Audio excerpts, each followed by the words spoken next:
Hello दोस्तों, आज हम बात करने वाले हैं भ्रष्टाचार पर। हमारे देश में भ्रष्टाचार क्यों है और ये माइक्रो लेवल पर भी है, मतलब गांव से लेकर बड़े शहरों तक, बड़े कॉरपोरेट तक, सारी जगह पर है।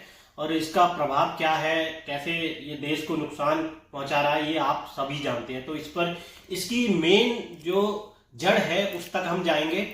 और ये भी जाहिर है कि दूसरे देशों में भी भ्रष्टाचार है, लेकिन हमारे देश में कुछ ज्यादा ही है, जिसकी वजह से ज्यादा जनसंख्या होने की वजह से शिकार भी ज्यादा होते हैं, पॉवर्टी भी ज्यादा आ रही है और ज्यादा लोगों का शोषण हो रहा है। तो इसके पीछे कई सारे कारण हैं और मैं बहुत ज्यादा नहीं, कुछ ही विशेष पॉइंट पर बात करूंगा जो बहुत ही महत्वपूर्ण और मुख्य पॉइंट है। तो जो भारत का भ्रष्टाचार है वो गांव से लेकर पूरे अपर लेवल तक है। इसकी मुख्य वजह है भारत में इतने सालों तक दूसरे देशों का दूसरे देशों से आए लोगों का राज रहना, मतलब इंपीरियलिज्म ताकत का बने रहना काफी समय तक।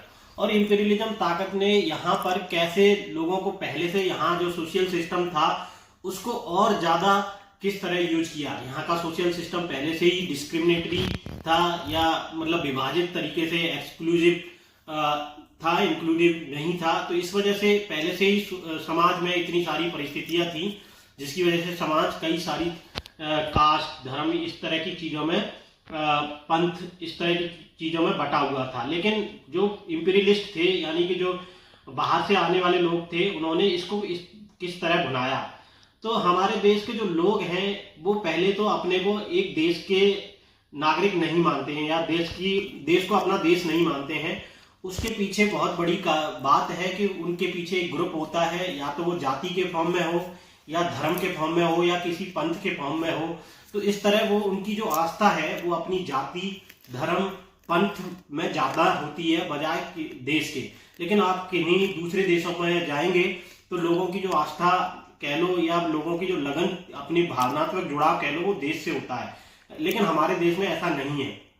हमारे देश में जो ग्रुप विघटित है उसका एक्सप्लोटेशन जो बाहरी लोग थे उन्होंने इस तरह किया। जैसे आप पहले भी देख लो, मतलब पहले अंग्रेजों से पहले जितने भी शासक रहे हैं, जिसमें मुगल ले लो या दूसरे लोधी वंश जो भी है, आप हिस्ट्री में मैं नहीं जाऊंगा, जितने भी जो भी हैं उन्होंने भी इस तरह से भारत के कई सारी डिफरेंट कास्ट के लोगों को यूज करके दूसरी कास्ट के लोगों पर कैसे दमन किया, या उन्हें लगता था कि किस ग्रुप को यूज किया जा सकता है दूसरे ग्रुप को सप्रेस करने के लिए, उन्होंने इसको भी यूज किया। यहाँ तक कि आपने बहुत ज्यादा सुना होगा जगत सेठ और इत्यादि के बारे में, उन्होंने कैसे यूज किया और भारत के लोगों से कैसे जबरदस्ती कर वसूला गया। और आज भी देखें तो उसी जगत सेठ वाली जो चीज है, अंग्रेजों ने भी उनको यूज किया, और उनको इस तरह यूज किया कि कर वसूलना और इत्यादि। ऐसे ही नवाबों ने भी उनको यूज किया कर वसूलने के लिए। और इसी वजह से आज आप देखें उड़ीसा, बिहार, बंगाल, इस तरह के राज्य जो हैं, जो पूर्ववर्ती राज्य हैं, वो आज भी गरीबी से ग्रसित हैं। वो गरीबी इन्हीं कुछ पॉइंट्स में निर्भर करती है जो जगत सेठ या ये जो इंपीरियलिस्ट थे जब भारत में राज कर रहे थे, इन पर डिपेंड करती है।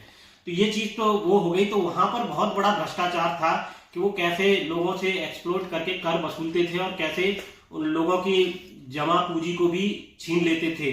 तो ये तो एक पॉइंट हो गया। दूसरा पॉइंट है, अंग्रेजों ने जब भारत में अंग्रेजों का जो सिस्टम था, ब्रिटिश आर्मी उन्होंने बनाई, तो उन्होंने ऐसे नहीं बनाई। अगर वो ब्रिटिश आर्मी बना रहे थे तो वो केवल आर्मी का एक नाम रखते और रेजिमेंट 1 रख देते, रेजिमेंट 2 रख देते, रेजिमेंट 3 रख देते, वो ऐसे रख सकते थे और वो एक ब्रिटिश आर्मी के अंदर बना लेते उसको। लेकिन उन्होंने ऐसा नहीं किया। उनको पता थी कि भारत के जो लोगों का जो जुड़ाव है वो उनकी जमीन से कम बजाय उनकी जाति, धर्म इत्यादि से ज्यादा जुड़ा है। इसीलिए आप देखेंगे ब्रिटिश इंडिया के टाइम पर जो भी आर्मी थी वो ज्यादातर कास्ट बेस्ड रेजिमेंट की आर्मी थी। और उन्होंने ऐसे लोगों को उठाकर आर्मी में रखा और दूसरे लोगों का एक्सप्लॉयटेशन अच्छे से किया, और इसमें वो सफल भी रहे राज करने में। तो सारी जो भ्रष्टाचार की चीजें हैं वो वहीं पर निहित है। ऐसा ही नहीं, उस टाइम पे जितने भी ऑफिसर्स थे वो उसी तरह से मतलब इसी तरह से ही चुनते थे। तो उनकी जो ब्रिटिश थे, उनकी जो पॉलिसी थी वो भारत को पूरी तरह एक्सप्लॉइट करके और पूरा सामान विदेश में ले जाने की थी। तो इस वजह से जो भी परिवार या जो भी चीजें, जो भी सामाजिक ग्रुप कह लो या समूह कह लो, जो अंग्रेजों के ज्यादा करीब थे या अंग्रेजों के साथ काम कर रहे थे, उन्होंने क्या किया, जब देश हमारा आजाद हुआ तो उन्हीं लोगों को ज्यादातर सरकारी नौकरी में मौका मिला। जब इस तरह के लोगों को सरकारी में मौका मिला, क्योंकि अंग्रेज का जो शासन था वो एक सामंतवादी शासन था या इंपीरियलिस्ट शासन कह लो। जब ये लोगों को नौकरी जब भारत में मिली आजादी के बाद, तो उनकी जो कार्य प्रणाली थी या उनका जो कार्य करने का तरीका था वो वही था। और भारत में यूपीएससी को आप देख लो, वो भी एक्सप्लोरेटरी सिस्टम था उस टाइम पे, ब्रिटिश इंडिया के टाइम पर। तो वो ही भारत में आज भी बरकरार है और वो प्रणाली उसी तरह से काम कर रही थी। और तो कहीं ना कहीं उसका जो अस्तित्व है, जो आप कह लो उसको सामंतवादी चरित्र है, क्योंकि जो ब्रिटिश के ऑफिसर होते थे उनका चरित्र सामंतवादी होता था, और भारत के जो राज सामंतशाही थी उसका भी चरित्र ऐसा ही था।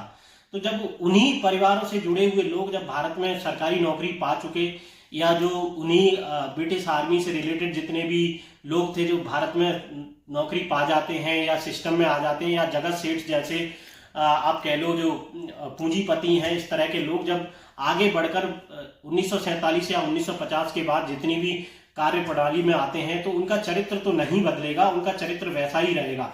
तो कहीं ना कहीं इसमें भी भ्रष्टाचार का जो जड़ें हैं इसमें निहित हैं।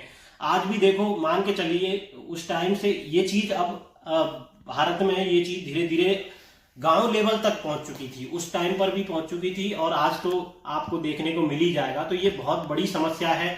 इसको कोई सरकार कैसे खत्म करे ये अलग मुद्दा है, या लोग कैसे काम करें, इसके पीछे एक और मानसिकता है हमारे देश में, जो एक कह लो दार्शनिक दरिद्रता के तहत डाली गई है, जिसे कहते हैं कि कर्मा का मतलब होता है कि जैसा करेगा वैसा भरेगा। मतलब कर्म करो, फल की चिंता मत करो, ऐसा कुछ है। मतलब ये वाली चीज जो है ये बहुत ही पैसिव है, और इसकी वजह से भी लोग भ्रष्टाचार को इग्नोर कर देते हैं। जैसे मान के चलिए किसी ने 5,000 करोड़ का स्कैम कर लिया, तो लोगों के दिमाग में, बहुत सारे लोगों के दिमाग में ये रहता है कि अरे जैसा कर रहा है वैसा उसके साथ होगा। मतलब मैं ये नहीं कह रहा कि आज के टाइम पे तो लोग इतने समझदार हो गए, लेकिन आज से 20-30 साल 40 साल पहले जाएं तो ऐसे लोग सोचते थे कि जैसा वो कर रहा है वैसा करेगा, जैसा लूट रहा है वैसा इसका जाएगा। लेकिन ऐसा कभी होता नहीं है।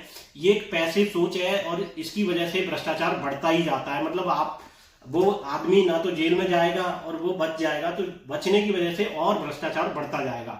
पॉज लगाओ।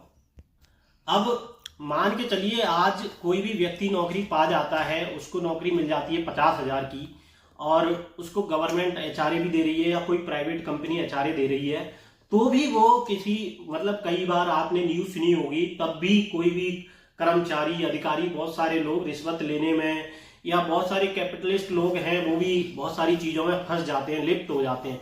तो ये एक चरित्र के तहत है, इसको बदलना बहुत ही जरूरी है। तो वो व्यक्ति क्यों ऐसा करता है, क्योंकि ये जो इनके दिमाग में है, उनके दिमाग में एक सामंतवादी चरित्र बना हुआ है, इसी वजह से ये चीज होती है।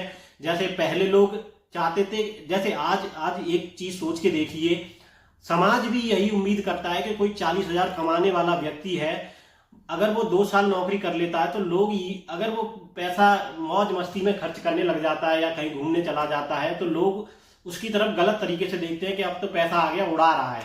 लेकिन अगर कोई दूसरा व्यक्ति स्कैम करके बड़ा घर बना लेता है तो उसकी वाहवाही होती है। तो ये भी एक सामंतवादी सोच के तहत ही है कि लोग सामंतवादी चरित्र को बहुत पसंद करते हैं, बजाय आदमी के दूसरे एक बढ़िया चरित्र की बजाय, मतलब नॉर्मल जीवन जीने की बजाय वो लोग सामंतवादी चरित्र की वाहवाही करेंगे। और ये चीज बहुत ही खतरनाक है देश के लिए। तो खुद लोगों के अंदर भी ये बदलाव आना चाहिए। और ये जो चीज मैंने बोली है कि ब्रिटिश इंडिया से लेके और पुराने टाइम से लेके जो आज चीजें चली आ रही हैं, वो कहीं ना कहीं इंपीरियलिज्म और भारत के पुराने जो सामंतवादी प्रक्रिया और सामंतवादी सोच है उसके तहत है। और आप इस बाकी ये जो कैपिटलिज्म वाला सिस्टम है या जो भी कह लो, वो एक अलग मुद्दा है, उस पर भी डिस्कशन आगे रहेगा। मेरा तो यही है कि भ्रष्टाचार की सारी वजह कहीं ना कहीं हमारे देश में जो ज्यादा है वो उसी चीजों की वजह से है। क्या सही है?